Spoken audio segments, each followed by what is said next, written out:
রাধে রাধে বন্ধুরা, আজকে আমাদের বাড়িতে আমার পছন্দের সিংহাসনটা চলে এসেছে। তোমরা দেখতেই পাচ্ছ, আগের জন্মাষ্টমীতে আমি চেয়েছিলাম এই সিংহাসনটাই আমার গোপালকে প্রতিষ্ঠা করব, তারপর গোপালকে রাখবো।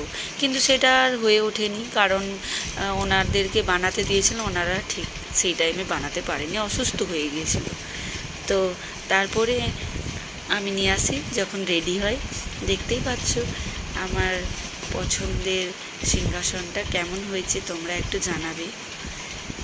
আমার এটা খুব পছন্দের, কারণ আমি নিজের থেকে তাকে ডাইরেকশন দিয়ে বানানো করেছি। আমার ঘরে একটা ছোট্ট সিংহাসন আছে, তোমরা দেখতেই পাবে। ওইটাতে তো সব ঠাকুর ছিল না, সেই জন্য ভেবেছিলাম যে একটা সিংহাসন আনা যায়। তো সেটা তখন আগে হয়ে ওঠেনি, কিন্তু এখন ওটা আমি বানাতে দিয়েছিলাম। তো আজকে আমাদের বাড়িতে সিংহাসনটা চলে এসেছে। তো দেখতেই পাচ্ছ কীভাবে গুছিয়ে ফেলেছি আমি আমার ভগবানদেরকে, আমার গোপালকে, রাধা মাধবকে দেখতেই পাচ্ছ সাজিয়ে ফেলেছি, কিন্তু বুঝতে পারছিলাম না কিভাবে কি করব। তো তারপরে জাস্ট অলমোস্ট ডান।